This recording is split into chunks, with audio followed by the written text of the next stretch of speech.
Rank 1. District 12 Coal Miner. You wake up before the sun. The room is cold. The walls are thin. You can see your breath.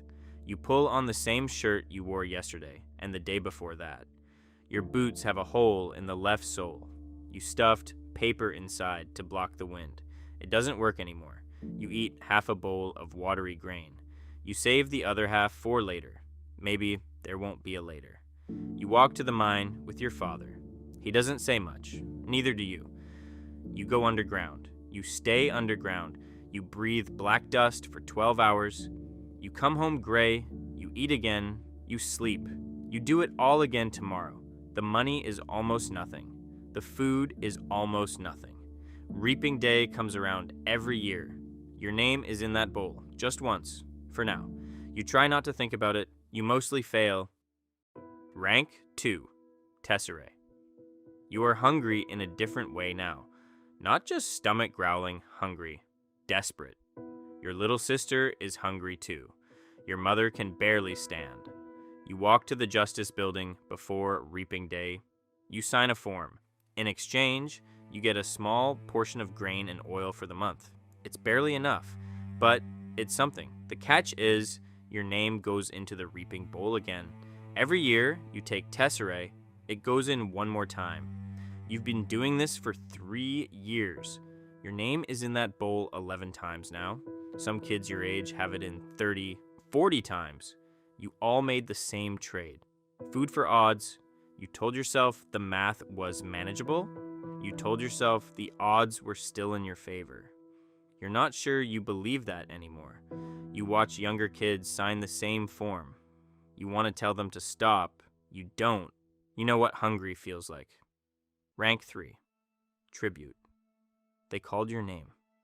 You heard it clearly. The whole square went silent. Your legs carried you forward before your brain caught up. You stood on that stage. You shook the escort's hand. You smiled because they told you to smile. The cameras were already rolling. 24 tributes, 1 victor. Those are the only numbers that matter now. You ride the train to the capital. Everything is clean and bright and wrong. You eat real food for the first time in months. It tastes like a bad joke. Training starts the next morning. You have 3 days to impress the Gamemakers. Your training score determines your sponsors. Sponsors send food, medicine, weapons, fire. Sponsors keep you alive when the arena is trying to kill you. A score of 2 means nobody bets on you. A score of 10 means you eat. You train hard. You watch the careers. They move differently than you. Faster, meaner, they've been doing this their whole lives. Rank 4, Career Tribute. You are from District 1 or District 2. You volunteered. Nobody dragged you to that stage. You ran to it. You have trained since you were 8 years old. Swords, spears, hand-to-hand combat. You know how to track. You know how to kill. The other tributes see you walk into the training center and they step back. Good. That's the point. You form the career pack on day 1. 4 or 5 of you together. You control the cornucopia. You control the supplies. Everyone else is running and hiding and starving. You are hunting. You sleep in shifts. You move fast. You are the predator. The other tributes are prey. You know this. They know this. You've scored a 10 or an 11. Sponsors are already lining up. You have food, weapons, and a plan. Most years, a career wins. The odds were built for you. You trained for this moment your entire life. Now it's finally here. Rank 5. Victor. You came home. You are the one. You have a house now, a real one, in the Victor's village. Hot water, actual food on the table every single morning. Your family doesn't go hungry anymore. People look at you differently, some with awe, some with something colder. You can't sleep most nights. You close your eyes and you see the arena. You hear the cannon. You remember exactly how it felt. You don't talk about it. Nobody asks directly. Every year, the reaping comes back around. You sit on the stage in your district. You watch children's names get called. Then you mentor them. You are their best chance. You know the arena. You know the sponsors. You know what kills fast and what kills slow. You teach them everything. Most of them die anyway. You put them on that train. You watch them go in. One comes out. Sometimes none of your tributes win for years. You keep mentoring. You keep watching. The Capitol owns you now. They just let you live in a nicer cage. Rank 6, Head Gamemaker. You created a world of death. That is your job. That is your genius. The Capitol celebrates your vision every year, though they'll never quite admit the full scope of what they're celebrating. Tributes will scream your name in their final moments without knowing who you are. Families will watch children die by mechanisms you designed, in terrain you selected, under conditions you engineered. You are invisible to them, but to the Capitol, you are essential. Without you, there is no games. Without the games, there is no control. You sit at a long table. Your team surrounds you. There are maps, blueprints, environmental models, kill projections.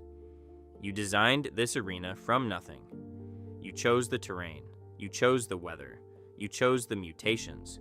You decided where the water sources go and which ones are poisoned.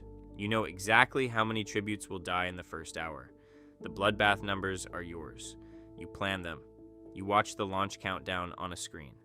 72 cameras feed you live footage from every corner of the arena. If viewership drops, you trigger an event. Maybe a wildfire sweeps east. Maybe the water dries up and forces everyone toward the center. You manage the pacing like a director. The Capitol audience gets bored easily. You can never let them get bored. President Snow reviews your work personally. He doesn't ask for revisions, he gives corrections. There's a difference. A previous head game maker presented a dull games once. He was dead before the victor was crowned. You remember that. You remember it every single day you sit in this chair.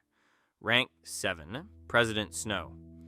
You walk into any room and everyone stands. They don't applaud. They don't cheer. They freeze. That is the correct response. You've held this office for decades. You know every district by its output numbers. District 12 gives you coal. District 11 gives you grain. District 1 gives you luxury goods. They all give you control. The games are not entertainment. Not really. They are a reminder. 23 families watch their child die each year. 12 districts watch together. They remember the dark days. They remember what rebellion cost them. Hope is dangerous. You know this better than anyone. You allow just enough hope to make the suffering feel like a choice. That is the design. That is the point.